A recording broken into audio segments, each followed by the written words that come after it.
አባቶቻችን ለትምህርት ካስቀመጧቸው መካከል በቅሎ ለሰው ልጆች ትምህርት ናት። በቅሎ እናቷንም አባቷንም አትመስልም። እውነት ሐሰት? የበቅሎ አባት ማን ነው? በሉ እንጂ ተጋግዛችሁ መልሱ። ማን ነው? እናቱ ወገቧ እየተንቀጠቀጠ ታስቀድሳለች። ጉልበት ያለው ወጣት ግን ሄዶ ቤት ውስጥ ይተኛል። ይህንን እኮ ነው በቅሎ ያሉት። ወላጆቹም እድገት ቢቀራቸው ይመስለኛል፣ ጥቂት መስተካከል መቻል ያለበት ይመስለኛል። ባለሀብቱን ያያችሁት እንደሆነ ብቻ ይራበው እያለ ስንቅ እየቋጠረ ብቻ ልጁ በስጋ ወፍራም እንዲሆን ግዙፍ እንዲሆን ብቻ ነው የሚያሳድገው በመብል። አካዳሚ ላይ ዋጋ ከፍሎ ያስተምራል። ልጁ ከሙስሊሙም ከፕሮቴስታንቱም ከምኑም ጋር በኃጢአት እንዳለ እየተወረወረ ይወድቃል። አይጠብቅም። ሲያሳድግ ምግብ ቋጥሮ ነው ያሳድግ። ሰዓት እንዳይሸራረፍ ምኝታ ውስጥ ያለን ሕፃን ውሃ ረብርበው ረጭተው ቀስቅሰው ትምህርት ቤት የሚወስዱ ወላጆች በዕለተ ሰንበት ግን ቤተክርስቲያን ውሃ ረጭቶ ረብርቦ አንቀቶ ለማምጣት ይከብዳቸዋል። ታዲያ እነዚህ ልጆች በቅሎ ነው የሚሆኑት። እግዚአብሔር ወደ ማንነታችን ይመልሰን። ጸጋዬን ትቼ አልሄድም በሉ እስኪ። ጸጋ ነው ክርስትና። አባ ጊዮርጊስ እንዲህ ይላል። ጋር የቆምንበትን ቦታ እናስታውስ። ይላል በስመ አብ ወወልድ ወመንፈስ ቅዱስ አሐዱ አምላክ አሜን። ምድርን ከነጉታ ነዋላችሁ። አሁን ደስ ሆናችሁ ቀጥሉ፣ እንዳትቀዘቅዙ። እንግዲህ ጀምራችኋል። እግዚአብሔር ከሁላችን ጋር ይሁን። ባለን ደቂቃ ውስጥ የምንነጋገርበት የትምህርታችን ርዕስ ጸጋዬን ትቼ አልሄድም በሚል ርዕስ ነው። እስኪ በሉ ሁላችሁ ጸጋዬን ትቼ አልሄድም በሉ እስኪ። እግዚአብሔር አምላክ የሰጠንን ነገር አውቀን ጸጋችን ጠብቀን እንድንኖር ከጸጋችን ፈቀቅ እንዳንል የእውቀትና የጸጋችንን ልክ ማየት የምንችልበትን መንፈሳዊ አቅም በቸርነቱ ያድለን። በመጽሐፈ መሳፍንት ምዕራፍ 9 ቁጥር 8 ላይ ያለውን ሐሳብ ነው ያነሳሁት። አንድ በጣም ግሩም የሆነ ከማን ጠብቀው አንዳች ስነ ፍጥረት ላይ የተነሳ ሐሳብ ነው። ማን ነው ጸጋዬን ትቼ አልሄድም ያለው ማን ነው የሚለውን ስትጠብቁ ምንም ማንጠብቀው ግን መጽሐፍ ቅዱስ ላይ ተጽፎ የምናገኘው ለሰዎች ትምህርት ሆኖ ከሰው በታች የሆነው ነገር ለጸጋቸው ምን ያክል እንደተጠነቀቁ የምናይበት የመጽሐፍ ቅዱስ ክፍል ነው።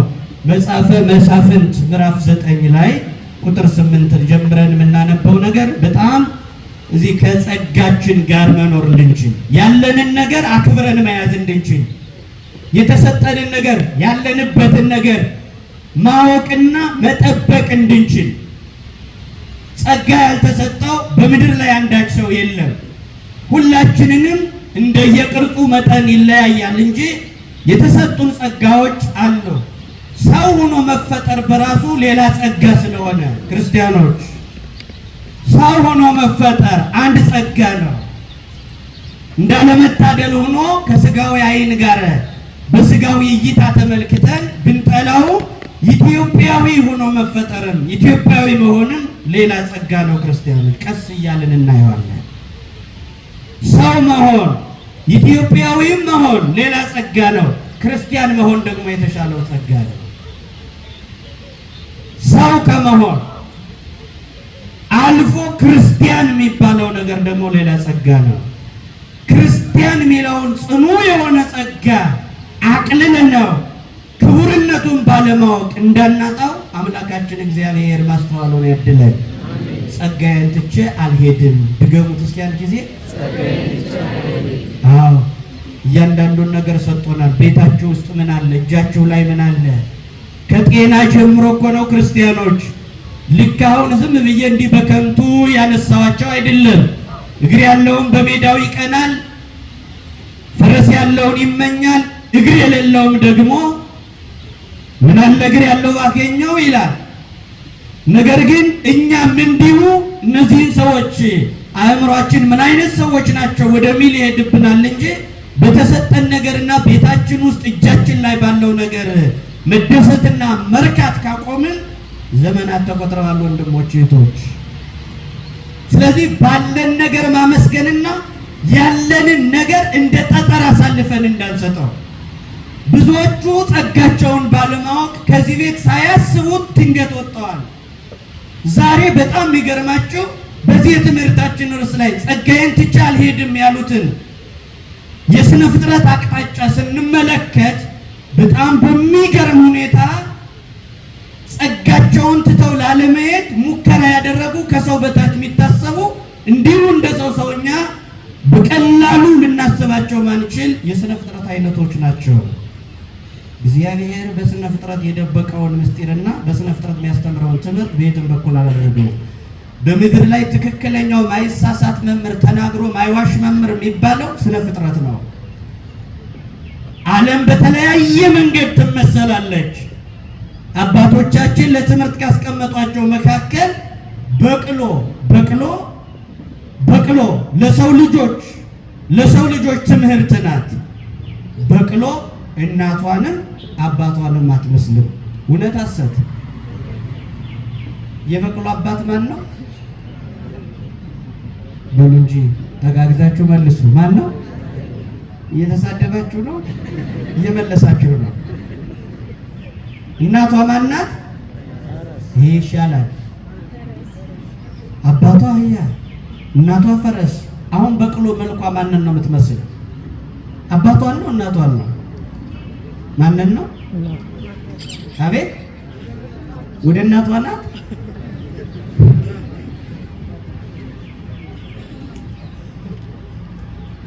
እናቷንም አባቷንም አትመስልም።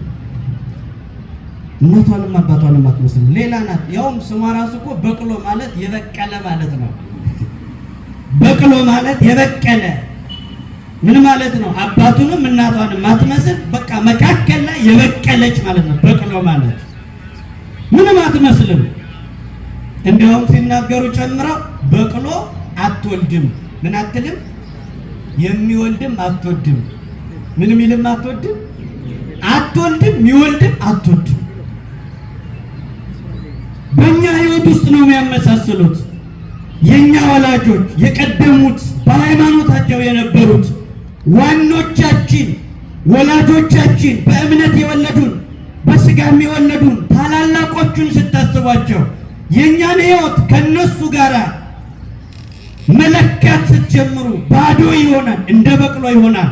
እናታችንም ማንመስል አደራ ማንጠብቅ፣ አባታችንም ማንመስል ጽኑ ያልሆን መካከል ላይ የበቀለ አንድ ትውልድ እንዳለ ያሳያል። የበቅሎ አይነት ቅናቱ ደግሞ ወይ አይወልድ የሚወልድም ማይወድ አይነት ቅናት ያለው። ቀጥሎ ደግሞ እንዲህ ነው። በቅሎዋ ይህ ጀርባዋ ላይ ለሚሆነው አትመችም። ጀርባዋ ላይ ሲጫኑባት አትመችም። አህያ ምቹ ነው ጀርባዋ፣ ፈረስም ምቹ ነው። በቅሎ ግን ሰበርሰካ ያለች የራሷ አረማመድ፣ እንደ አህያም አትራመድም፣ እንደ ፈረስም አትራመድም። የራሷን መካከል ላይ ስትራመድ ውን ስትል በጣም ላይዋ ላይ ያለውን ሰው በጣም ያሰቃየዋል። እናንተ ይህ በቀላሉ አይገባችሁም። ባጃጅ ላይ የለመዳችሁ ሰዎች የበቅሎ ጀርባ እንዴት ይገባችሁ ይችላል? በጣም አትመስልም፣ አትመችም አሉ። ታዲያ ሊቃውንት ምን አሉ? አዎ እናቷንም አባቷንም ጀርባዋ እንደማይመች ሁሉ እላይዋ ጀርባዋ ላይ ላለው ሰው ከምቾቷ ይልቅ ስቃይዋ እንደሚሰማው ሁሉ በእኛም መንፈስ ቅዱስ እንዳያድር ለመንፈስ ቅዱስ ማደሪያነት ማይስማማ ሰውነት ያለው ትውልድ እንደሆነ በበቅሎ ይመስሉታል። በበቅሎ ወላጁን ማይመስል ትውልድ። በሃይማኖት አበው ትምህርት ምን ይላል መሰላችሁ? ታላቅ ወንድም ሲጠባው ያደገውን ጡት ታናሽ ወንድም ይጠባዋል። ታላቅ ወንድም በተጸነሰበት ማይፀን ታናሽ ወንድምም ይጸነሳል እና ተመሳሳይ ይመጣል። የአባቶቻችን መንገድ እንዲህ ነበረ። የኛ ሕይወት ግን ከዚህ ላይ ስታያይዙት ጽኗን ያለውን አሁን የዚህ ዘመን ወላጅ በጣም በትር ይዘው የሚንቀጠቀጡ ጉልበታቸው የደከመ ወላጆች ሌሊት ለኪዳን ሲመጡ ለቅዳሴ ለመድረስ ሲፈልጉ ና ልጄ እባክህ ሸኘኝ አድርሰኝ ብለው በሌሊቱ ሲመጡ ያው ቅዳሴው በሌሊት ስለሆነ ሚሸኛቸው ያስፈልጋቸዋል እና ልጆች ያደርሷቸውና ተመልሰው ወደ እንቅልፍ ይጨርሳሉ። እነሱ እናቱ ወገቧ እየተንቀጠቀጠ ታስቀድሳለች። ጉልበት ያለው ወጣት ግን ሄዶ ቤት ውስጥ ይተኛል። ይህንን እኮ ነው በቅሎ ያሉት። ወላጆቹም እድገት የሚቀራቸው ይመስለኛል። ጥቂት መስተካከል መቻል ያለበት ይመስለኛል። ባለሀብቱን ያያችሁት እንደሆነ ብቻ ይራበው እያለ ስንቅ እየቋጠረ ብቻ ልጁ በስጋ ወፍራም እንዲሆን ግዙፍ እንዲሆን ብቻ ነው የሚያሳድገው በመብል። በሌሎች ሀገሮች የሰለጠኑ ከተሞች የሚባሉ ሌላ ሀገራት ላይ ለአንድ ህፃን 2 ሰራተኛ ይቀጠርለታል አሉ። ስንት ሰራተኛ? 2። ልጁ አንድ ነው፣ 2 ሰራተኞች ለአንድ ህፃን። አንዱ ምን ይሰራል? አንዷ የምታዝልናት፣ ሌላውስ ልጁ ሲያጠፋ የምትደበደብ ሰራተኛ፣ እንዳይመታ በትር እንዳያርፍበት በቅንጦት እንዲያድግ። ካጠፋ ልጅ ነውና ጥፊ አያርፍበትም። ስድብ የሚያቆስለው ለስላሳ ትውልድ ነው ያለ። ለስላሳ ልሉህ የሆነ ትውልድ አለ። ቢሰድቡት ሰውነቱ የሚቆጣ የሚያብጥ ትውልድ ነው ያለ። ከዓለማዊነቱና ከምቾቱ ብቻ የተነሳ ወላጅ ትልልቅ አካዳሚ ላይ ዋጋ ከፍሎ ያስተምራል። ልጁ ከሙስሊሙም ከፕሮቴስታንቱም ከምኑም ጋር በኃጢአት እንዳለ እየተወረወረ ይወድቃል። አይጠብቅም። ሲያሳድግ ምግብ ቋጥሮ ነው ያሳደገው። ልጄ እችን ምግብ የተቋጠረችልን ምግብ መጨረሰ ከመጣ ትሸለማለህ ብሎ ነው የሚሰደው። ልጁም የዋዛ አይደለም። ሽልማቱም እንዳይቀር ምግቡንም ሳይበላው በር ላይ ሲወጣ ለለቤት የሰጠት ይመጣል፣ ሽልማቱንም ይወስዳል። ይህ በቅሎ ነው። ትውልድ የበቀለ ትውልድ ከወላጁ የተፈለቀቀ ትውልድ ነው የምታዩት ወገኖቼ። ወላጆች ከምግብ መቋጠር ጋር ብቻ አይደለም። ሰኞ ጠዋት የትምህርት ቤት ሰዓት እንዳይሸራረፍ ምኝታ ውስጥ ያለን ህፃን ውሃ ረብርበው ረጭተው ቀስቅሰው ትምህርት ቤት የሚወስዱ ወላጆች በዕለተ ሰንበት ግን ቤተክርስቲያን ውሃ ረጭቶ ረብርቦ አንቀቶ ለማምጣት ይከብዳቸዋል። ታዲያ እነዚህ ልጆች በቅሎ ነው የሚሆኑት። እግዚአብሔር ወደ ማንነታችን ይመልሰን። ጸጋዬን ትቼ አልሄድም በሉ እስኪ። ጸጋ ነው ክርስትና። አባ ጊዮርጊስ እንዲህ ይላል። አባ ጊዮርጊስ የጋስጫው ሊቅ ምን ይላል? 4 ነገሮች እፈልጋለሁ ጌታ ሆይ። 4ቱ ነገሮች መካከል ቀዳሚ እኩን ክርስቲያነ እሰማይ ክርስቲያነ፣ ክርስቲያን መባል እፈልጋለሁ ይላል አባ ጊዮርጊስ። ምን መባል? በመጀመሪያ ከ4ቱ ነገሮች መካከል አደራ እነዚህ እንዳትረሱ። 4 ነገሮች አሉ አለ። መጀመሪያ ክርስቲያን መባል እፈልጋለሁ። ምን መባል? ሰው ከመባል አልፎ ክርስቲያን መባል እፈልጋለሁ ካለ በኋላ ቀጥሎ ወክርስቲያነ እኩን አለ። ክርስቲያን መባልማ ቅጠል ነው፣ ፍሬም ያስፈልጋል። ክርስቲያን መባል ብቻውን አይጠቅምም፣ መሆን ያስፈልጋል። ምን መሆን? ክርስቲያን መሆን እፈልጋለሁ አለ። ክርስቲያን ከመባል ክርስቲያን ወደ መሆን ማደግ እንድንችል እግዚአብሔር ይርዳል። አያችሁ፣ የኛ ህይወት መመላለስ እንጂ መመለስ ይቀረዋል። ብዙዎቻችን እንመላለሳለን ግን አልተመለስንም። ሳይመለሱ መመላለስ ምን ትርጉም ይኖረዋል? ያው በቅሎ ነው። ተመልሰው ነው ወላጆቻችን የተመላለሱ። እኛ እንመላለስ ግን አልተመለሰም ውስጣችን።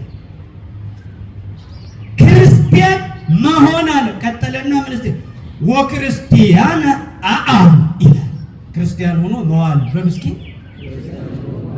ጠዋት ክርስቲያን መምሰል ቀላል ነው። ሆኖ መዋል ግን በጣም ዳገት ነው። ወክርስቲያነ አአል ክርስቲያን ሆኖ መዋል አለና ወክርስቲያነ እህድር ክርስቲያን ሆኖ ማደር። እስኪ በሉ እንደምንም በክርስትና ያስመሸነውን ቀን ማታ ላይ እንዳይለውጠን መድኃኔዓለም ይጠብቀን።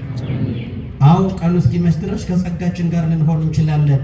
ሲመሽ ግን ጸጋችን ትተን ልንሄድ እንችላለን። ጸጋዬን ትቼ በሉ እስኪ አልሄድም።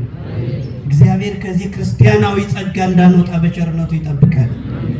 ከኢትዮጵያውነት የአባቶቻችን ትልቅ መንፈስ የኛ መምህራችን ምን ይሉን ነበረ? ወኔ የሌለው ክርስቲያን መሆን አይችልም ይላሉ። ሰማዕታት ሰማዕት ለመሆን የበቁት መንፈሳዊ ሙቀትና ወኔ ስለነበራቸው ነው። የመንፈስ ቅዱስ ሙቀት እና ወደ ሐሳቡ ስነድ ታሪኩን በግርድፉ ባጭሩ ልንገራችሁ።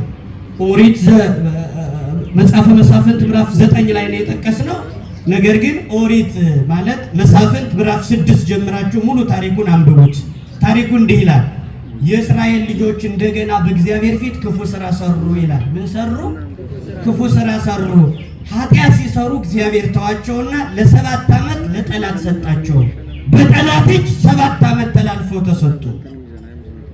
7 ዓመት ሙሉ ሚዲያማውያን፣ አማሌቃውያን እግዚአብሔር የለሾች እጃቸውን ጫኑባቸው።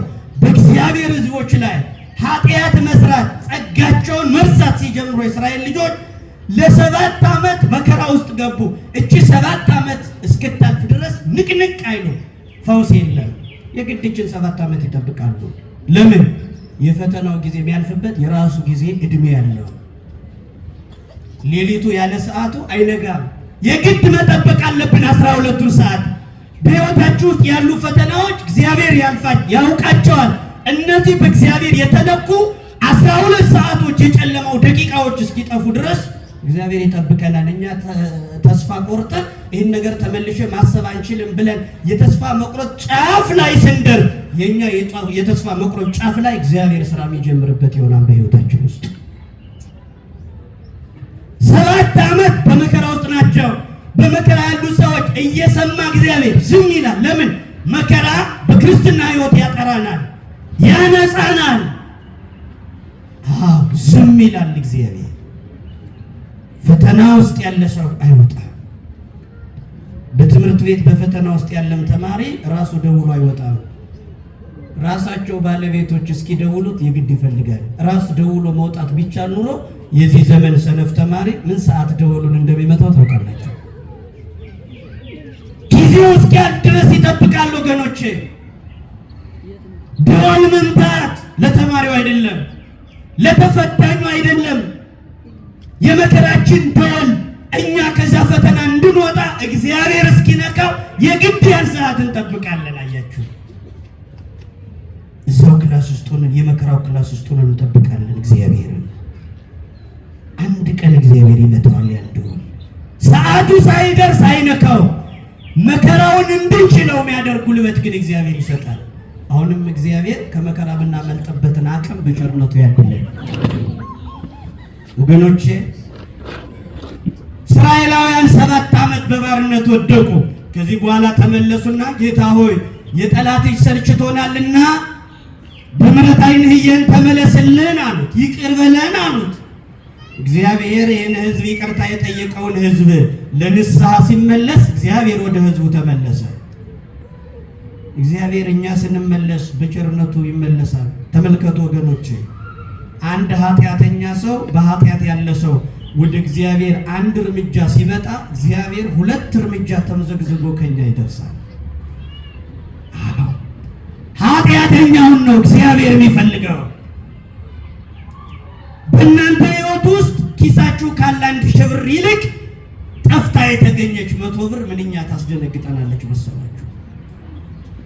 በኃጢአት ጠፍተው የመጡ ሰዎች ከሩቅ ሲታዩ እግዚአብሔር የእነሱ ግን 1 እርምጃ ሲመጣ እግዚአብሔር 2 እርምጃ ወደ ኃጢአተኞች ይራመዳል። ተሸክሞን ነው ወገኖች። ብዙ ቀን እላለሁ በዚህ መድረክ ቁመን ቃሉን መስማት የቻልነው እግዚአብሔር ከነ ኃጢአታችን ችሎን ተሸክሞን ነው። እግዚአብሔር ችሎን እግዚአብሔር ከነ ኃጢአታችን። መንፈሳውያን ሰዎች መሆናችሁን መንፈሳዊ ሕይወታችሁን ማደጉን የምታውቁት ሰዎችን ከነበደላቸው መሸከም ከቻላችሁ ወደ አምላካችሁ እየተጠጋችሁ ነው። ክርስቲያኖች በትንሽ በትልቁ የምትበሳጩ ከሆነ ባልንጀሮቻችሁ፣ የትዳር አጋሮቻችሁ፣ ጎረቤቶቻችሁ በጥቂት በትንሽ በትልቁ የሚያበሳጫችሁ ከሆነ ያን መሸከም ካቃታችሁ የመንፈሳዊ ሕይወት እድገት ቆማል ማለት ነው። ወደ እግዚአብሔር ከነበደላችን ተሸክሞን ነው። እንደ መልካችን የተለያየ በደል ያለብን ሰዎች ይሄው ተሸክሞ መቅደሱ ላይ አቁሞናል። ታምር ከመስማት አልከለከለንም። ቃል ቃሉን ከመስማት አላጎደለንም እግዚአብሔር። ለምን? መሸከም የሚችል ጫንቃ አለው እግዚአብሔር። ተሸክሞን እኮ ነው። አንድ ሕፃን ልጅ በስጋ እንኳን ማደጉን ለማረጋገጥ የ8 ዓመት ልጅ ታናሽ የ4 ዓመት ልጅ ካለ ያንን ተሸክሞ ይቆማል። አድጌያለሁ ማለት ነው። አድጌያለሁ ለማለት የ8 ዓመቱ ልጅ የ4 ዓመቱ ልጅ ተሸክሞት በሰው ፊት ይቆማል። ይሄ ወይን ይዤ ቆምኩ ማለት አድጌያለሁ። በስጋ አድጓል ማለት ነው። ተሸክሞ መቆም ከቻለ በስጋ ማደግ እንዳለ በመንፈስ ማደግ ስንጀምር የሰዎችን ድካም እንሸከማለን። ታውቃላችሁ፣ ፀሐይም ጨረቃም በአንድ ጠፈር ላይ ነው የሚኖሩ፣ ብርሃናቸው ግን እኩል አይደለም። ቤታችን ተያይዞ በጉርብትና የምንኖር ሰዎች መንፈሳዊ ጉልበታችን እኩል ላይሆን ይችላል። በአንጣራ ውስጥ የምንኖር ባለትዳሮች ወይ ባል ወይ ሚስት በመንፈሳዊ ሕይወት ከፍ ሊሉ ይችላሉ። የማስቀደስ የቁርባን የተሻለ ጸሎት ለመጸለይ በጾም ለመበርታት ሁለት ባለትዳሮች በአንድ ቤት እየኖሩ በመንፈሳዊ ሕይወት ሊለያዩ ይችላሉ። ግን ትልቁ ቁም ነገር ለምን በእኔ ልክ አልመጣም ሳይሆን በአንድ ጠፈር የሚኖሩት ፀሐይና ጨረቃ እኩል ብርሃን ካላበሩ በአንድ ቤት ውስጥ የምንኖር ባለትዳሮች እኩል ይሁን ተብሎ መከራ ውስጥ መግባት አያስፈልግም። ማደግ ነው የሚያስፈልገው። የሚስቶቻችን፣ የባልንጀሮቻችን፣ የጎረቤቶቻችን ችግር መሸከም። አያችሁ፣ ሚስት ባንተ ልክ ላትሆን ትችላለች። ሚስት በጾም በጸሎት ባልሽን ልትበልጪው ትችያለሽ። እንዳንቺ መንፈሳዊ ግን ማስገም ያስፈልጋል። እስኪያድግ መጠበቅ ያስፈልጋል። ለምን? ፀሐይ ጨረቃ የኔን ያክል አላበራችም ብላ ለምን እኔ ጋር ትኖራለች አትልም። አብረው የሚኖሩ ፀሐይና ጨረቃ ብርሃናቸው ይለያያል ወገኖቼ። አዎ ጠፈሩ አንድ ነው፣ ሰማዩ ያው አንድ ሰማይ ነው። በቦታ ከሆነ ተገናኝተዋል፣ ግን ብርሃናቸው ይለያያል። ነገር ግን የፀሐይ ብርሃን ውሎ ውሎ ሲደክም ጨረቃ እንዳቅሟ ታበራለች። በጓደኞቻችን መካከል እንዳቅማችን እያበራን እንድንቀጥል መድኃኔዓለም ያበርታል። አያችሁ፣ እንዳቅማችን ማብራት፣ እንዳቅማችን መሸከም፣ ያልበረቱትን መታከስ። መንገደኛ ነን። ባለትዳሮች መንገደኞች ናቸው። እስኪ በረታ ድረስ ባል ምን ጸጋለው? የሚስቱ ክፉ ክፉ ነገር ከሆነ እንደ ባል ሰሚ የለም። እንቁረብ ካለችው ግን ጀመራት ነገር ነው። ክፉ ክፉ ነገር ከሆነ ግን ወዲያው ነው የሚቀበላት። እግዚአብሔር 7 ዓመት መከራ የታዘዘበት ሕዝብ ነፃ እንዲወጣ እግዚአብሔር ፈቀደ። ግን በምክንያት ነው የሚያወጣው። ጌዲዮን የሚባል ሰው ሕዝቡን ነፃ እንዲያወጣ የሆነ ቁጥር ያለው ሰራዊት ይዞ ሕዝቡን ከጠላት ድል አድርጎ እንዲያወጣው ሕዝቡን ጌዲዮንን መረጠ እግዚአብሔር። ወገኖቼ ምናልባት ሕዝቡ እንዲድን እግዚአብሔር መርጦን ከሆነ ጸጋችን ቸላ እንዳንለው መድኃኔዓለም ይጠብቃል። ጌዲዮን ይህን ሕዝብ ያተርፈዋል አለ። የእግዚአብሔር መልአክ ተገለጠና ጌዲዮንን እንዲህ አለው፣ ሕዝቡ እንዲድን የእግዚአብሔር መልአክ መጣ። ኦ ጽኑዓ ኃይል ጌዲዮን እግዚአብሔር ምስሌከ፣ ጌዲዮን ሆይ ኃይል የተሞላ ጌዲዮን ሆይ እግዚአብሔር ካንተ ጋር ነው። ማን ካንተ ጋር ነው? መድኃኔዓለም ከሁላችን ጋር ይሁን። እግዚአብሔር ካንተ ጋር ነው ሲለው ጌዲዮን እግዚአብሔር ካንተ ጋር ነው አልከኝ አለ። እግዚአብሔር መልአክ ሲናገር ከአባቶቻችን ጋር እንደነበር አውቃለሁ፣ ከኛ ጋር ግን የለም አለ። ከኛ ጋር ምን አለ? ጌዲዮን እግዚአብሔር ከአባቶቻችን ጋር ነበረ። መኖሩንም ለማሳወቅ ኤርትራን ሰንጥቆ አሻግሯቸዋል። ኤርትራን ያክል ባህር፣ ትልቁን ባህር በየብስ እየረገጡት እንዲያልፉ ረድቷቸዋል። ስለዚህ እግዚአብሔር ከአባቶቻችን ጋር ነበረ። እግዚአብሔር ከነ ሙሴ ጋር ባህር ከፍሏል። እግዚአብሔር ከነ ኢያሱ ጋር የኢያሪኮን ግንብ በዝማሬው ጥሎታል። እግዚአብሔር ከአባቶቻችን ጋር ነበር። ከኛ ጋር ግን ካለ ለምን ይህን ማድረግ ተሳነን አለ። እግዚአብሔር ከኛ ጋር ቢሆን ይህን ማድረግ እንዴት ይሳነን ነበር አለ። እግዚአብሔር አላልከኝ? አዎ እግዚአብሔር ሲኖር እንደ ኤርትራ የከበደውን ችግር ይከፍለዋል። ሰውየው እግዚአብሔር የኤርትራን ባህር ከፍሎ ከግማሽ ሚሊዮን በላይ የሆነውን ሕዝብ አሻገረው ሲል አንድ ሰው አለ። በእግዚአብሔር ማያምኑ ሰዎች ደግሞ ምን አሉት? እንዴት እልል ትላለህ አለው። ግማሽ ሚሊዮን ሕዝብ ኤርትራን ያክል ባህር ተከፍሎ ሲሻገር እንዴት እልልታ አይነሳው መድኃኒዓለም እግዚአብሔር አለ። እዛ ማያምኑ ሰዎች ናቸውና ምን አሉት? አይ አንተ እንደው ድከም ያለች ሰው የኤርትራን ውሃ ባለማወቅህ እልል አልክ አለው። ምንድነው ሲለው የኤርትራ ውሃ እኮ የኩሬና በጣም ትንሽ የቧንቧ ውሃ ያክል ደካማ ውሃ ነው ሲሉት ማያምኑት የበለጠ አለ ጨመረበት እልልታው። ቆይ አልገባህም ማለት ነው? እንደ ገብቶኛል። ምንድነው ያልኩ? እስራኤልን በኤርትራ መካከል አሻገረ ስል እልል ስል አይደነቅም ታምሩ። ለምን? የኩሬ ውሃ ነው ኤርትራ አልከኝ፣ የቧንቧ ውሃ ነው ቀላል ውሃ ነው አልከኝ፣ በጣም ትንሽ ውሃ ነው አይደነቅም አልከኝ። እና ለምን እልል አልከኝ ከገባ ሲለው ፈርዖንን ከነሰራዊቱ በቧንቧ ውሃ ያሰመጠ እግዚአብሔር እልልታ ይገባዋል አለ። የእይታ ጉዳይ ነው ክርስቲያኖች። አዎ ቅዱሳን ቤተ ክርስቲያንን የሚያዩበት አይናቸውና እኛ የምናይበት አይን መነጽራችን ይለያያል ክርስቲያን። አዎ እኛ በሞኝነትና በጅልነት ተከበን ጸበሉ ውሃ መስሎ ይታየናል እንጂ የበቁት ቅዱስ ሥጋው ጸበሉ ታሪካዊ የሆነ አንዳች ምስጢር እንዳለ የቅዱሳኑ አይን ይመለከታል። ለካ እግዚአብሔር በዚህም እንዴት ተገልብጦ ይታያል። ኢሳው ሰውየውን አደናቀፍኩት፣ በሃይማኖቱ ተፈታተንኩት ብሎ ነበር ክርስቲያኖች። ፈተናው ግን አልተሳካለትም። ብዙ ሰዎች በኮሙኒዝም ርዕዮተ ዓለም ላይ የሚኖሩ ሰዎች ብዙዎቻችን ቢያንስ እንኳን ሃይማኖታችን እንደማንለቅ ቢገባቸው በሃይማኖታችን ምልክት እንዳናይና እንዳንጠቀም ሃይማኖታችንን መጠራጠር እንድንጀምር አንዳንድ የክደት ሀሳብ ረጭተዋል።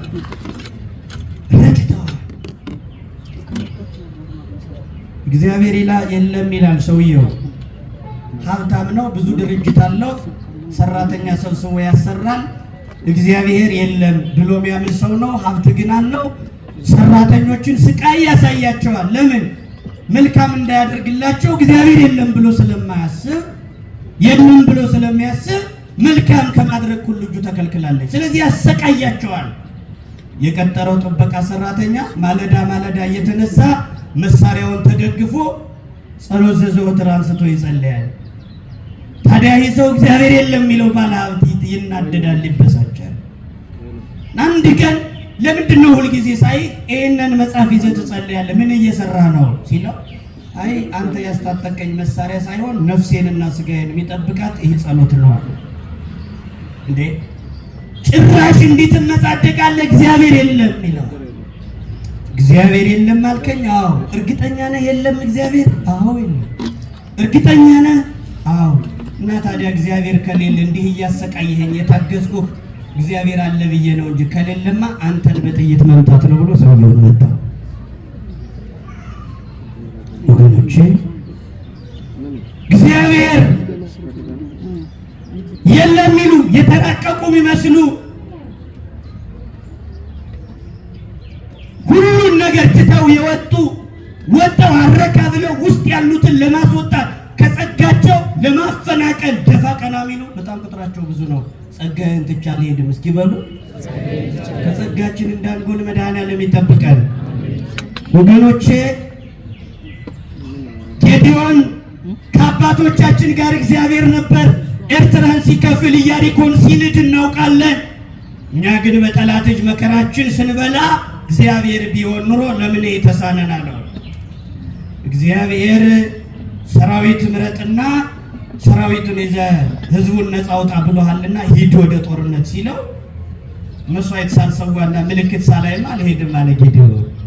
ጥቂት ጠብቀኝ መስዋዕት ልሰዋለ። መስዋዕት አቀረበ። ያን ያቀረበውን መስዋዕት የእግዚአብሔር መልአክ በዘንጉ ሲነካው መስዋዕቱ ቅቡል ሆነ። እሳት ከሰማይ ወርዳ በላችለት። ምልክት አየ። ጠል ይውረድ አለ። ጠል ወረደለት። መካከሉ ጠል ይሁን ዳርዳሩ ይውስ ደረቅ ይሁን አለ። ያም ሆነለት። ይህን ምልክት አይቶ ወደ ጦርነቱ መሄድ ሲጀምር ጌዴዎን መስፍኑ ጌዴዎን በዚህ መካከል ወደ ጦርነት ህዝቡን ለማዳን ሰራዊት አስከትሎ ሲሄድ ወደ 32,000 ሰራዊት ይዞ ሄደ። ስንት? አዎ እስራኤል ነፃ እንድትወጣ 32,000 ሰራዊት መልምሎ ጌዴዎን ወጣ ለሰልፍ እና ያን ሰራዊት አስከትሎ መሬት አልብሶ ሲሄድ ሰራዊቱ እግዚአብሔር ተቀበለ፣ ተገለጠና ምን አለው? ሰራዊት ቀንስ በስቷል አለ። በስቷል። ለምን? ይህ ሁሉ ሰራዊት ዝም ብዬ በሰደው 30,000 እግረኛ ሰራዊት አሸንፎ ቢመለስ እግዚአብሔር አሸነፈ ሳይሆን በብዛታችን አሸነፍን ይላል። ስለዚህ ቁጥሩ ይቀደሳል። እግዚአብሔር በብዙዎች አሸንፎ አይደለም ይደነ በጥቃቅኖቹ በደካማዎች አድሮ አያችሁ። ጎልያድን ሲጥለው በጦር አይደለም በጠጠር ነው። ዳዊት በጣም ትንሹ ዳዊት ጎልያድ ፊት የቆመው በጠጠር ነው። እግዚአብሔር የዳዊትን ጦር ሳይሆን ጠጠሩን ነው የፈለገው። የጌዴዎን ሰራዊት 30,000 ሰራዊት በዝቷል፣ ቁጥሩን ቀንሰው አለው። እንዴት አድርጌ ልቀንሰው አለ ጌዴዎን። አንደዚህ መርጫም ጥቻለሁ፣ ምን ብዬ ነው የምቀንሰው ሲለው የፈራ ይመለስ፣ የፈራ የደነገጠ ይመለስ ከገለአድ ብለህ አውጅ አለው። ጌዴዎን በመካከል ቆመና ከሰራዊቱ መካከል የፈራና የደነገጠ ጦርነት የፈራ ይመለስ ብሎ ሲያውጅ 22,000 ፈሪ ወታደር ተመለሰ። ከብዛት ወደ ጥራት አደገ፣ እየጠራ መጣ። ገለባ ብዙ ነው እንደምታውቁት። ገለባው ክምሩ ሲወጣ ጥቂት ፍሬ ነው የሚወጣው። ጀግኖች ጥቂቶች ናቸው፣ መንጀብበው በጣም ብዙ ነው። ገለባ ይበዛዋል። 5,000 ህዝብ ሲወቃ 120 ቤተሰብ ብቻ ነው የወጣው። ትልቁ ክምር 2 ኩንታል ብቻ ወጥቶ ሊቀር ይችላል። ሲወቃ የገለባ ነገር አይታመንም። እግዚአብሔር ገለባ ከመሆን በቸርነቱ ወደ ፍሬ ያሳድገን። አዎ ቀንሰዋል። የፈራ የተነገጠ ይመለስ ሲል 22,000 የእግዚአብሔር ፈቃድ ሆነ። ፈሪው ነው ለካ የሞላው ምድሩን። 22,000 ወታደር ወደ ኋላ ፈገፈገ። በቃ እናንተ ተመለሱ አለ። 10,000 ቀረ። ስንት ቀረ? እግዚአብሔር ተገለጠና አሁንም በዝቷል አለ። አሁንም ምን ብሎ 10,000 ብዙ ነው እኛን ያሸነፍለ ለማለት አያንስም፣ መቀነስ አለበት። አሁን የፈራ የደነገጠ ይመለስ ይያሉ። አሁንስ እንዴት ልመልሰው ሲለው ወደ ወንዝ ይዘው ወረዳ 10,000 ወታደር ወደ ወንዝ ወሰደውና ውሃ አጠጣጡን አይተህ እንደ ሰው ማይጠጣውን መልሰው፣ እንደ ውሻ የሚጠጣውን መልሰው። እስኪ እንደ ውሻ የሚጠጣውን ወሩ መልሰው። እንደ ሰው የሚጠጣውን ብቻ ይዘህ ሂድ አለው። እንደ ውሻ አጎንብሶ የሚጠጣውን እሱ ለውትድርና አይሆንም፣ መልሰው አለ። እሺ ሁለተኛ ተንበርክኮ የሚጠጣውን መሳሪያውን እዛ ላይ አስቀምጦ ተንበርክኮ የሚጠጣም ካለ መልሰዋለሁ። አንድ እንደ ውሻ የሚጠጣውን መልሰው። ሁለተኛ ተንበርክኮ መሳሪያውንና ልብሱን ያለውን እዚህ አስቀምጦ የሚጠጣውን መልሰው። ታዲያ የትኛውን ልውሰድ ሲለው መሳሪያውን በአንድ እጁ ሸንቀጥ አድርጎ ይዞ በአንድ እጁ እየጠለፈ በእጁ የሚጠጣውን ወሰደዋል። እንደ ውሻ የሚጠጣውን መልሰው። እስኪ በሉ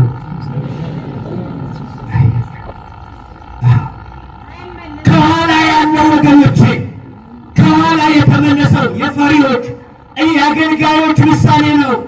ፈሪ አገልጋይ በመቅደሱ ያለ አገልጋይ ወደኋላ ካልተመለሰ እስከ መጨረሻው ዋጋ አያገኝም፣ ለሰው መሰናክል ይሆናል። በአገልግሎቱ ፈሪ የሆነ ሰው ወደኋላ ይመለስ። እንደ ውሻ የጠጣውን መልሰዋለን። አቤት ውሻ! የውሻ በጣም ብዙ ጠባይ ያለው። በራእየ ዮሐንስ ምዕራፍ 22 ቁጥር 15 ላይ ስታነቡ 5 ውሾች ከከተማዋ በር ላይ ቆመዋል ይላል። ስንት ውሻ? ወደ ቅድስቲቱ ከተማ መግባት ማይችሉ 5 ውሾች አሉ። እነኚህ 5 ውሾች ከከተማ በር ላይ ቆመዋል አለ። መግባት አይችሉም። በጣም ነውራቸው ግን ወደ ከተማዋ አለመግባት አይደለም፣ ወደ ቅድስቲቱ ከተማ የሚገቡትን የሚከለክሉ ውሾች አሉ። ከማይገቡም ከማያስገቡም ዋልጌዎች በውሻ ከተመሰሉ ክፉዎች ነካሾች እግዚአብሔር ይጠብቃል። እንደ ውሻ የሚጠጣው አይሄድም አለ እግዚአብሔር። መልሰው እንደ ውሻ የሚጠጣው መልሰው ተንበርክኮ የሚጠጣውን መሳሪያ መሬት ላይ አስቀምጦ ትጥቁን ፈቶ የሚጠጣውን መልሰው ወደኋላ። ወገኖቼ ውሻ ታውቃላችሁ፣ ቤት ይጠብቃል። እውነት ነው። ግን ውሻ ቤት ይጠብቃል እንጂ አንድ ቀን ከቤት ግን አይገባም። ሁልጊዜ በር ላይ ነው የሚሆነው። ማይገባበትን ቤት እንደሚጠብቅ ውሻ ያሳዝናል። ክርስቲያኖች ቤት ይጠብቃል፣ እሱ ግን ወደ ቤት አይገባም። ወገኖቼ ማንገባባትን መንግስተ ሰማያት ከመጠበቅ እግዚአብሔር ይርዳል።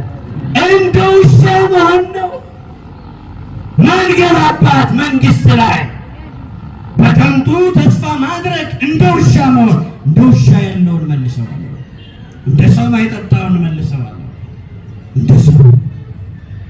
እንደ ሰው ማይበላውን፣ እንደ ሰው ማይለብሰውን፣ እንደ ሰው ማይራራውን መልስ ይላል እግዚአብሔር። ከሰልፉ ይመልሳል፣ ከመንፈሳዊ መልስ ይቀንሳል እግዚአብሔር። መልሰዋል እግዚአብሔር። ለምን? እንደ ውሻ ውሻ ከልክ በላይ ይበላል፣ አቅሙ ሲያቅተው ይተፋል፣ ተመልሶ ወደ ትፋቱ ይሄዳል። የተፋውን መልሶ ያገበሰብሳል። አቅሙን ማያውቅ እኛ እኮ ራሱ አበላላችን። አሁን አንዳንድ ሰው ይሄ ምንድነው አምቦሃ የሚባለው ይዞ ሆዱ እንዴት እንደሚሞላ ስለማይገባው መቼ እንደሚሞላ ስለማያውቅ እኮ ነው አምቦሃ ይዞ እየበተነ ነው የሚበላ።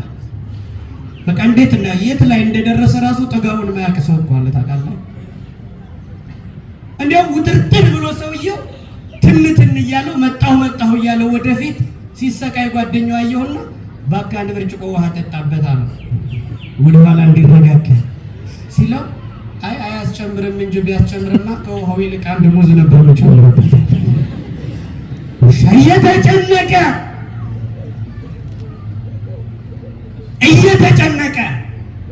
ወጣ ስትሉ በተለይ እንዲህ የከተማው ሰው ምን እንደሚል አላውቅም። ወደ ገበሬው አካባቢ ወጣ ስትሉ ወደ ዳር ምን ይላል? ምግብ ከበላ በኋላ መበተኛ ይልና አረቄ ይጠጣል። ምን ማለት?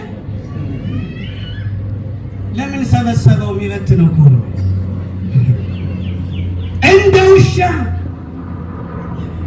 እንደ ውሻ ያለውን መልሰው ጌዴዎን።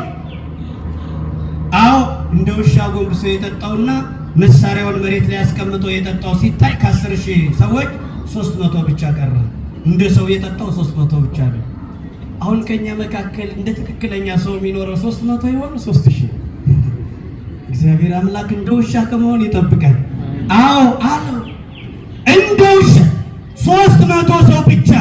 300 የሚባሉ 318 ሊቃውንት አሉ።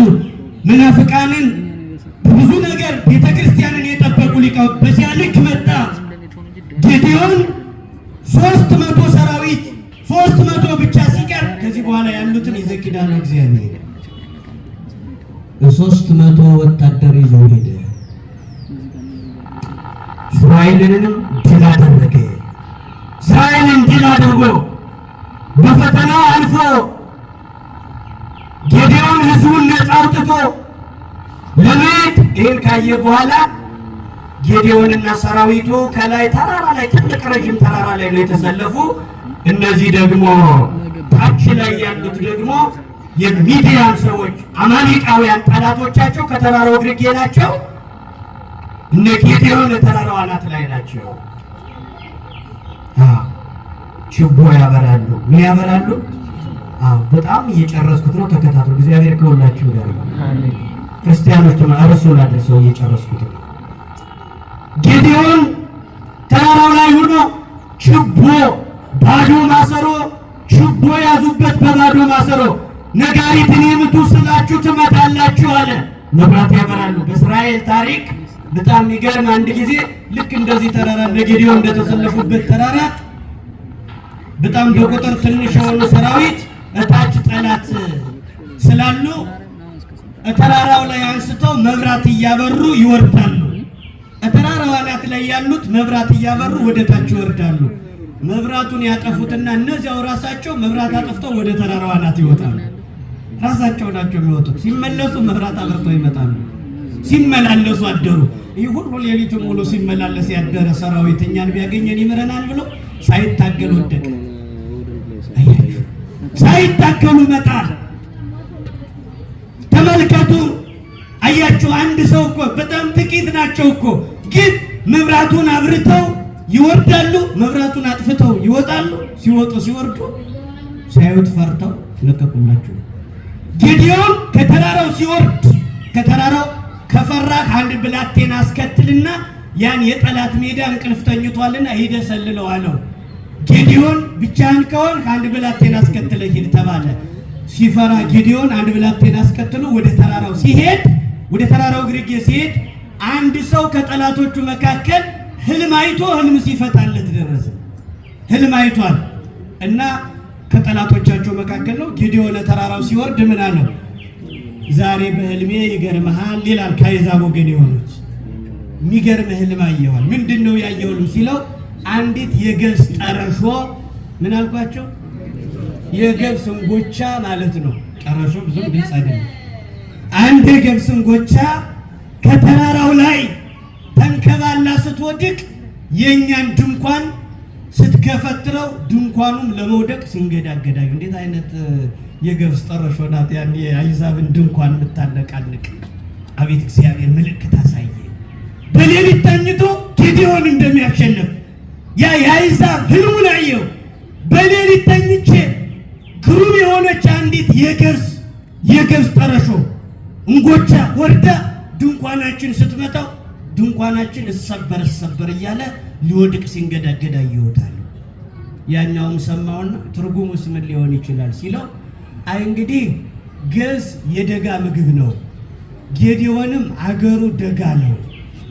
ገብስ የተናቀ ነው፣ የእንስሳት ምግብ ነው። ጌዲዮንንም እኛ ንቀነዋል፣ ግን በናቅነው ሳይጥለን አይቀርም ብሎ ተረጎመለት። በናቅናቸው ነገሮች ወድቀናል ክርስቲያኖች። ጌዲዮን ህልም ታየለት። አያችሁ፣ ይህን አየና ጌዲዮን ገጠመ። እኔ መብራት አብሩ ስላችሁ ታበራላችሁ፣ መለከቱን ንፉ ስላችሁ እኔን እያያችሁ ያን ቀን በመለከት እየነፋችሁ ኃይል ዘእግዚአብሔር ኩናት ዘጌዲዮን። ኃይል እግዚአብሔር እስኪ በሉ፣ ኩናት የጌዲዮን ነው። እስኪ ኃይል ዘእግዚአብሔር በሉ፣ ኩናት ዘጌዲዮን። ጦር የጌዲዮን፣ ኃይል የእግዚአብሔር። አያችሁ፣ እኛ እጅ ላይ ያለው ጦር ነው፣ እግዚአብሔር እጅ ላይ ያለው ግን ኃይል ነው። ኃይል ዘጌዲዮን፣ ኩናት ዘጌዲዮን፣ ኃይል ዘእግዚአብሔር። እንዲህ እያላችሁ ችባችሁን አብሩ፣ ማሰሮውን ስበሩት አለ። ኃጢአትን ሰብረን በመቅደሱ በኃይል እንድንቆም የጌዲዮን አምላክ ሁላችንንም ያበርታል። ወገኖቼ ማሰሮውን ሰብረው መብራቱን አብርተው ቀንደ መለከቱን ነፍተው ከጌዲዮን ጋር ከተራራው ሲወርዱ 7 ዓመት ቁም ስቅላቸውን ያሳዩቸውን ጠላቶቻቸውን ድባቅ መተው ድል አድርገው ዮርብዓም አሉት። ጌዲዮን የልጅ ልጅህ ይግዛል፣ አንተ ግዛን፣ የልጅ ልጅህ እኛን ይምራ፣ ንጉሥ መስፍን ሆኖ ይግዛል አሉ። መስፍን ሆኖ የልጅ ልጅ ሁሉ ልጅ የልጅ ልጅ ይግዛል ሲሉት ጌዲዮን ምን አለ? እኔም አልገዛችሁም፣ የልጅ ልጆችም አይገዛችሁም፣ እግዚአብሔር ይገዛችኋል። ማን ይገዛችኋል? ሁላችንን መድኃኔዓለም ይገዛል። አያችሁ፣ እኔ አልገዛችሁም፣ የልጅ ልጆችም አይገዛችሁም፣ እናንተንማ የሚገዛችሁ እግዚአብሔር ነው። ነፃ ወጣችኋል። ከሰይጣን ነፃ ሆነን በእግዚአብሔር እቅፍ ውስጥ እንድንሆን ገዣችን ፈጣሪያችን እንዲሆንልን መድኃኔዓለም ይርዳል። ከዚህ በኋላ ጌዲዮን ሞተ፣ ሕይወት ቆመች። ጌዲዮን አለፈ። ጌዲዮን ከተለያዩ ዕቁባቶች 70 ልጆች ወልዶ ነበር። ስንት ልጅ? ከተለያዩ ዕቁባቶች 70 ልጆች ወልዶ ነበረ። የጌዲዮን ልጅ አንዱ ከተለየች ሴት የወለደው አቤሜሌክ የሚባል ልጅ አለውና ወደ እናቱ ዘመዶች ወጣና የምረጡን ቅስቀሳ አደረገ። የምረጡን ቅስቀሳ ቤተሰብ ነን፣ የስጋችሁ ቁራጭ ያጥንታችሁ ፍላጭ ነኝ፣ ስለዚህ ዘመዳችሁ ነኝ፣ አካል ነኝ፣ እኔን አንግሱኝ፣ መስፍን አድርጉኝ አለ። አቤሜሌክ የሚባለው ሰፈር ሂዶ ሰዎችን ዝምድና ዘር አጠቃቸውና ሊያነግሱት ፈለጉ። ክርስቲያኖች እባካችሁ ከሃይማኖታችን ዘር እንዳይበልጥብን ተጠንቀቁ። ወጣቱ የሚሄድበት መንገድ ልክ አይደለም። በቅሎ ያስባለንም ይህ ነው። ወላጆቻችን ዘር፣ ቋንቋ፣ ሀገር፣ ብሔር ሳይል ወንዝ ሳይከፋፍሉ ወልደው ከብደው በኖሩባት ሀገር አስፋልት መከፋፈያ አድርገን ዋጋ እየከፈልን ያለን በቅሎ አይነት መልክና ልክ ያለን ሰዎች አሁን እኮ መጋባት አይችልም ሰው ብሎ ሴት ሲያገኝ ደግሞ ዘር ማጥናት ይፈልጋል። እዚህ አካባቢ ላይ ሲባል እንዴት እዛ ይሆናል ብሎ ጋብቻውን ያቆመዋል። ለምን አላደገም? በጣም ደካማ ክርስቲያን። እንዲህ አይነቱን ነው መልሰው ያለ እንደ ውሻ የሚጠጣው መልሰው እንደ ውሻ ዘር የሚቆጥረው ደካማው ይመለሳል። በክርስትና ሕይወት እንዳይመስላችሁ እየተጓዝን እንዳይመት የወጣው ሁሉ አይሄድም። ከ32,000 እግረኞች 300 ሰው ብቻ ነው የተጓዘው። ስንቶቻችን መንግስቱ ሰማያት እንደርስ ሲሆን ወገኖች ወደን እንዳንመለስ ቅጣቅጣችን እንደ ውሻ ሆኖ ጉዟችን መንገድ ላይ እንዳይሆን ከነጌዲዮን ሰልፍ እንዳንሰረስ ዘር የለየን። አያችሁ እኔን አንግሱኛል። ለምን ያጥንታችሁ ፍላጭ የስጋችሁ ቁራጭን ክፉ ቀን ቢመጣ እኔ እሻላችኋለሁ አለ። ዘመዶቻችን ናቸው አሉልን ለክፉ ቀን ብለን አሉልን ያላቸው ሰዎች እያሉልን ድቅቅ አድርጎ ችግር ሲያጠፋ እነሱ ግን ያሉበት አይሰማ። እግዚአብሔር ይቆጣ። ክርስትና ከዘር ማደግ መብለጥ ካልቻለ እየደከምን ነው። እየተመለስን አይደለም እየተመላለስን ነው። ክርስቲያኑ መሸከም የሚባል መንፈሳዊ ጫንቃችን እንዲሁ በዘልማድ እየወጣን እየገባን ነው። ከዚህ በኋላ በቃ አንተ ስጋችን አጥንታችንና አንተ ትሻለናለህ እንራን አሉት። እንዲነግስ ፈቀዱለት። ለንግስናውም ለሹመቱ ገንዘብ አወጣጠው ሰጡት። ባወጣጡለት ገንዘብ ግን እነዚህ ቦዲጋርዶችን ሰበሰበ። ጠላት ቢነሳ እንዲደፍጥጠው ቢጥሉ ሰዎችን በተሰበሰበለት ገንዘብ ሰብስቦ አቤሜሌክ ይዞ ወጣና 70 የሚደርሱ ወንድሞች አሉት ብያቸዋለሁ። ወደ ወንድሞቹ ሄደና እንግዲህ መቼስ አንድ መንግስት የሚቃወም ይቃወመኛል ይፈታተነኛል ያለውን ሁሉ ማጥፋት ልማድ ነውና ልክ የጠረጠራቸው ወንድሞቹ ከዚህ በኋላ እኛ መስፍን እንሆናለን ብሎ ቢታገሉኝ ብሎ የሚያስባቸው ወንድሞቹ ናቸው። ስለዚህ በተውጣጣለት ከዘመዶቹ በተውጣጣ ብር 70 ወንድሞችን ድንጋይ ላይ እያጋደመ አረዳቸው።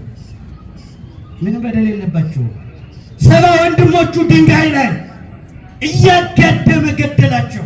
አቤሜሌክ በደም ነገሰ። ደም አፍስሶ ነገሰ። ወደ ስልጣን ለመውጣት የንጹሃን ደም ፈሰሰ። አያችሁ አቤሜሌክ ድንጋይ ላይ ሲያርዳቸው ታናሽ ልጅ ኢዮአታም የሚባል ታናሽ ልጅ የጌዲዮን ታናሹ ልጅ ኢዮአታም የሚባለው ገሪዛን የሚባል ተራራ ላይ ወጥቶ አመለጠ። ገሪዛን በሉ እስኪ የበረከት ተራራ ነው። በረከተ ገሪዛን ያድላችሁ ይላሉ አባቶቻችን ሲመርቁ። እኛንም የገሪዛንን በረከት ያድለን መድኃኔዓለም። ጌባል የምትባል የመርገም ስፍራ አለች። አንጻራዊ ደግሞ የበረከት ስፍራ ገሪዛን የምትባል ተራራ ላይ ወንድሞቹን በገንዘብ ሲያርዳቸው በስልጣን አማካኝነት ወንድሞቹ ሲታረዱ ታናሹ ብላቴና ኢዮአታ የእግዚአብሔር ነገር ወደዚህ የበረከት ተራራ ወጥቶ ሳይገደል አመለጠ። ከዚያ ከተመለሰ በኋላ የሴኬምን ያን ክፉ ሰው ገዳዩን ያነገሱትን ሰዎች ሰበሰበና ስምዑኒ ኦ ሰብአ ሰቂሞን ከመ ይስማዕክሙ እግዚአብሔር፣ የሰቂሞን ሰዎች ሆይ እግዚአብሔር እንዲሰማችሁ ስሙኝ። እስኪ በሉ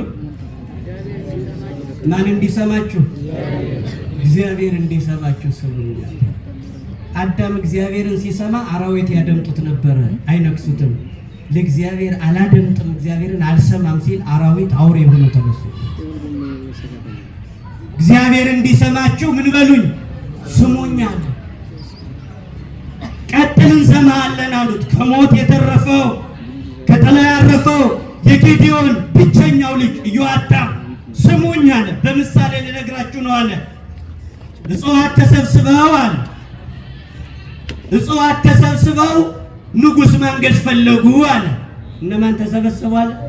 እጽዋት ተሰብስበው ንጉሥ ፈልገው የሚያነግሱት ንጉሥ ሲፈልጉ ተሰብስበው እጽዋቶች መጡና አለ በዘይቤ ሲናገር ወይራ አንተ ጠንካራ ነህ፣ መንገስ አለብህ በእኛ ላይ በላያችን ላይ ንገስ፣ ንጉሥ ሁንልን አሉት። እንጨቶች መርጠው ብርቱና አንተ ወይራ ከመቅደሱን አጠፋ ጽኑ የሆን ጠንካራ ነህና አንተ እኛን ልትገዛን ይገባል አሉት። እጽዋቱ ተሰብስበው ሂደው ወይራ ንገስልን አሉት። በዚህ ጊዜ ወይራ ምን ብሎ መለሰ ይላል መጽሐፍ ቅዱሱን ነጠላውን አንብቡት ራሱ ነው እንደሚላችሁ። እዛ ወይራ ምን አላቸው ይላል ወይራ እኔ ቅባትነቴን ትቼ ሰው የሚከብርበትን መልካሙን ትልቁን ነገር ትቼ በእጽዋት ላይ ለመንገስ አልሄድም። አሁን ንገስ ከምትሉት ጸጋ ይልቅ ቅባት ሆኜ ሰዎችን ማከብርበት ቤተ መቅደሱ የሚከብርበት ትልቅ ንዋያተ ቅድሳት የሚባሉት የሚከብሩበት ጸጋ ከኔ ጋር ነው። ንግስና የምትሉት ለኔ ካለኝ ጸጋ በታች ነው። ጠቅለል ሲል ምን ማለት ነው? ጸጋዬን ትቼ አልሄድም። እስኪ በሉ ትልቅ ነገር ያደረግንልህ እንዳይመስላችሁ እያገዛችሁኝ አይደለም፣ ጸጋዬን እያሳጣችሁኝ ነው። ጸጋዬን ትቼ አልሄድም አለ ወይራ። አይ ወይራ ልሳካ ሲል አለ ሄዱና በለስ ሆይ እባክህ በላያችን ላይ ንገስ አሉት። በለስን ማነው? በለስ ምን አለ? ጣፋጭነቴን ትቼ ንጉሥ አልሆንም አለ። ጠቅለል ሲል ጸጋዬን ትቼ አልሄድም አልለቅም አትድከሙ አለ። ሌላ አማራጭ ተጠቀሙ። ወይንን ሄዱና ወይን ሆይ በላያችን ላይ ንገስ አሉት። ለሰው ልጆች ደስታ ምክንያት መሆኔን ትቼ ደስታዬን ትቼ አልሄድም። በስልጣን ደስታ አይገኝም። ወይን መሆን በቂ ነው። ሰዎች በእኔ ይደሰታሉ። ለሰዎች ደስታ መሆን ቀላል አይደለም። ሰዎችን ንጉሥ ሁኜ ከምጨቁን ወይን ሁኜ ባስደስት ጸጋዬን ትቼ አልሄድም። እስኪ በሉ ጸጋዬን ትቼ አልሄድም። ዛፎች እጽዋቱ ጸጋዬን ትቼ አልሄድም አትድከሙ አለ። አራተኛ እሾህን እባክህ በላያችን ላይ ንገስልን አሉት። ማነው? በላያችን ላይ ንገስ ሲሉት መልካም ብላችኋል አለ። ምን አለ? እኔ እንድነግሳችሁ ከፈለጋችሁ ጥሩ ሐሳብ አምጥታችኋል። ከጥላዬ በታች ረፉ አለ። እሾህ ከምን በታች? አሁን እሾህ ጥላለሁ። ከጥላዬ በታች ረፉ። ቃል ብትገለብጡ ግን ከእሾህ እሳት ትውጣና የሊባኖስን ዝግባዎች ታንድዳቸዋለ። ቃል እንዳትገለብጡ በቃ ሹማችሁኛል አለ ይላል። እንደዚህ ካለ በኋላ ከእሾህ የተጠጋ ይላል ሲደማ ይኖራል። ያ እንደዚህ የእስራኤል ታላላቆች ወይን፣ በለስ፣ ወይራ የተባሉት እንደ ወይራ ለሰዎች ደስታ ለሰዎች ጽናት የሆኑት ታላላቆቹ የእስራኤል ዋኖች ሕዝቡን ከስቃይ የሚያወጡ ታላላቆች እነሱ ናቸው። ጸጋዬን ትቼ አልሄድም ያሉት። እሾህ የተባለ ግን ወንድሞቹን በደም አፍሳሽነት ገሎ የነገሰው እሾሁ አቤሜሌክ ነው። በጥላዬ ረፉ ያለው በደም ወደ ስልጣን የመጣው አቤሜሌክ ነው። ጸጋዬን ትቼ አልሄድም እስኪ በሉ። እሾህ ግን ጌዴዎን ነው። 3 ዓመት መስፍን ሆኖ ገዛ። ከዛ በኋላ ግን እግዚአብሔር በአቤሜሌክና ወገኖቹ ሆነው ባነገሱት መካከል ክፉ መንፈስ አመጣባቸው። አቤሜሌክን አይተህ እንጣ አሉት። በመካከላቸው መጠፋፋት ሆነ። ለሰዎች መጥፋት ምክንያት ከመሆን በጸጋችን ቁመን ማትረፍ አይሻልም? ጸጋዬን ትቼ አልሄድም። አገልጋዮች ሆይ በጥቃቅን አገልግሎት እግዚአብሔር ወንበር ከማቅረብ ጀምሮ ማይኩን ከማዘጋጀት ጀምሮ የቅዳሴውን ጸበል በማደል ሕዝብ ከማገልገል ጀምሮ ለቃል ኪዳኑ ታቦት ምንጣፍ ከማንጠፍ ጀምሮ የተሰጠንን ጸጋ ትተን እንዳንሄድ መድኃኔዓለም ይጠብቀን። ቅዱሶ ለማቁረብ ሥጋ ወደሙን ለመፈተት ከታደልነው ጸጋ ባለማወቅ ከጸጋችን እንዳንጎል ይህን ታላቅ አውደ ምሕረት በጅልነት በሞኝነት እንዳናጣው መድኃኔዓለም ይርዳል። እግዚአብሔር ሰው አያጣም። እኛ ግን በሞኝነት የምናጣው በጣም ብዙ ነገር ነው።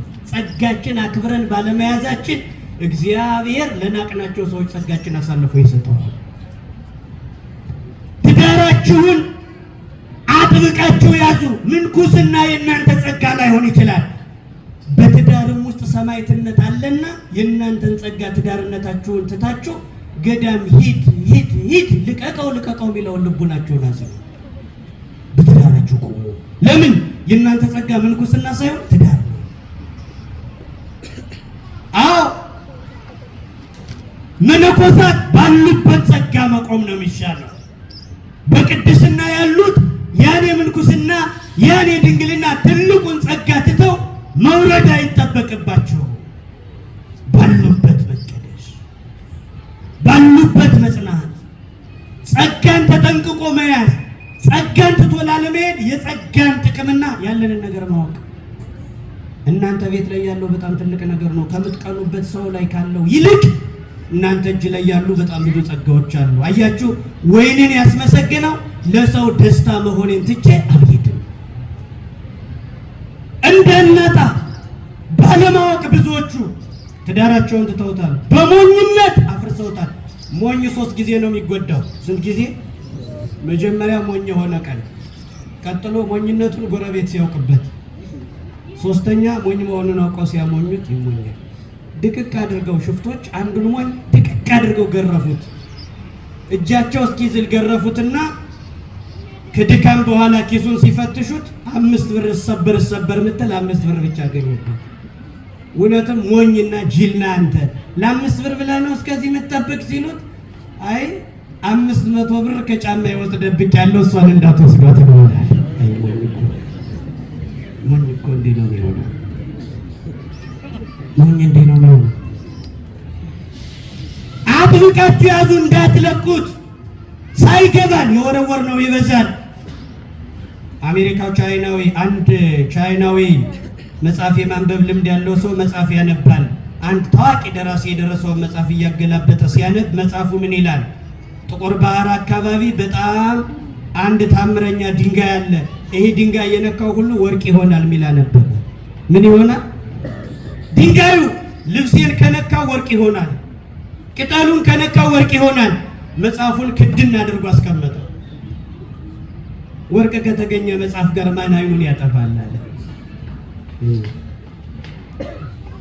ደራሲው ታዋቂ ነው፣ ማይጠረጠር ደራሲ ነው።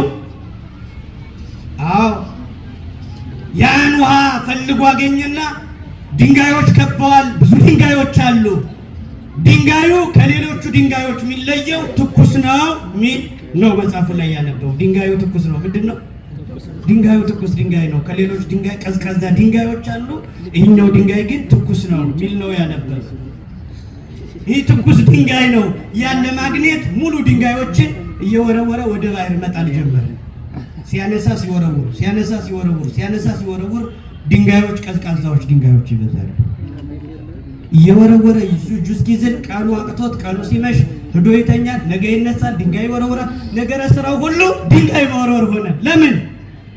ወርቅ ነው። ትቶት እንዳይተኛ ወርቅ ነው፣ አያስተኛም። ያን ድንጋይ ይወረውራል፣ ነገም ሲነጋ ይወረውራል። ከእንደገና መጥቶ ይህን ድንጋይ ሲወረውር በጣም ረጅም ጊዜ ሆነውና ያ ደራሲውን ትክክለኛ ደራሲ ነው ድንጋዩን ያን ትኩስ ድንጋይ ያገኘው። ነገር ግን ብዙ ቀን ከመወርወሩ የተነሳ እጁ ለምዶበት ትኩሱንም ድንጋይ ባህር ጣለው። እጆቻችን ለምዶብን ማይወረወሩ ወርቆችን ወርወረን እንደ ድንጋይ ይጣልናቸው ጸጋዎቻችን። አያችሁ፣ ይሁዳ ጸጋውን ባለማወቅ ተሰጥቶት የነበረውን ያን ትልቅ የሆነ ጸጋ ይሁዳ አጣው። ለምን? አውቀው ነበር። አውቀው የጸጋውን ከፍታ አላወቀውም ነበር። ካላወቃችሁት ትወረውሩታላችሁ አንድ ቀን። ጸጋዬን ትቼ አልሄድም እንዳይል ይሁዳ የ30 ብር ጸጋውን ትቶት የዘላለም እጦት ያጣው ጸጋውን ከፍታውን ባለመረዳት ነው። ጸጋውን የምናውቅበትን ጥበብ እግዚአብሔር በቸርነቱ ያድለን።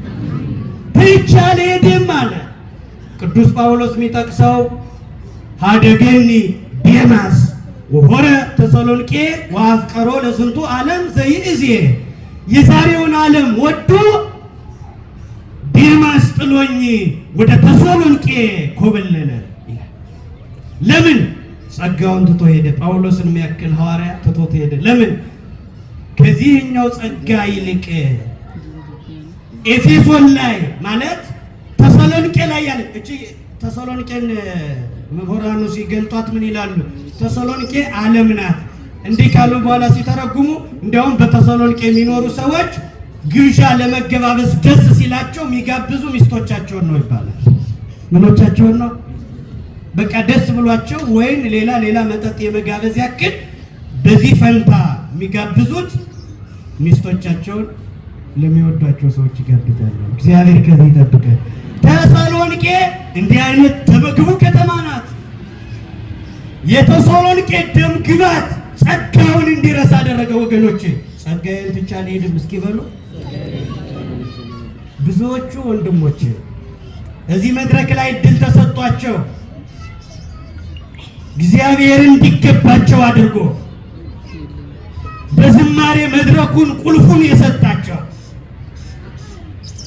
ጥቁር ድንጋይ ላይ ቁጭ ብለን ያደመጥናቸው አገልጋዮች ዛሬ ሶሻል ሚዲያውን ሞልተው የቅዱሳንን ጦር የሚያቃልሉት ጸጋቸውን ባለማወቃቸው። ዛሬ ድንግል ማርያምን፣ ዛሬ ቅዱስ መስቀሉን፣ ዛሬ የቃል ኪዳኑን ታቦት ያዋረዱ መስሏቸው ያዙኝ ልቀቁኝ ብሎ እንደ እንስሳት የሚራገጡ ሚዲያው ላይ በቤተ ክርስቲያን ላይ ዋጋ የሚከፍሉ ትናንት እዚህ መድረክ የነበሩ ጸጋቸውን መጠበቅ ያቃታቸው ሄዶ ለመመለስ አይነ ጥላቸው ሞራ የሚገፍላቸው አጥተው መሀል ላይ አጣብቂኝ ሲገቡ ያለው አማራጭ ባልበላውም ጭሬ ልበትነው አይነት የቤተ ክርስቲያንን ማንነት የሚያወርዱ ክብሯን በጣም ብዙ ወራዳዎች ናቸው። ቤተ ክርስቲያን ክብሯ አይቀንስም፣ እነሱ ግን ዋጋቸው ይቀነሳል፣ ይጠፋሉ። ወገኖች ከእግዚአብሔር ጋር የሚጣሉ ይደቃሉ ይላል መጽሐፍ። እስኪ በሉ ከማን ጋር የሚጣሉ? ከቅዱሳኑ ጋር፣ ከመስቀሉ ጋር፣ ከቃል ኪዳኑ ታቦት ጋር መጋጨት ከእግዚአብሔር ጋር መጣላት ነው። ከእግዚአብሔር ጋር መጋጨት፣ ከእግዚአብሔር ጋር የሚጣሉ ይደቃሉ አለ። ወገኖቼ ጸጋዬን ትቼ አልሄድም እስኪ በሉ። ክርስትናም ጸጋ ነው፣ ትዳርም ጸጋ ነው፣ ሰው መሆንም ጸጋ ነው፣ ኢትዮጵያዊነትም ጸጋ ነው። ጸጋችን ትቶ ከመኮብለል መድኃኔዓለም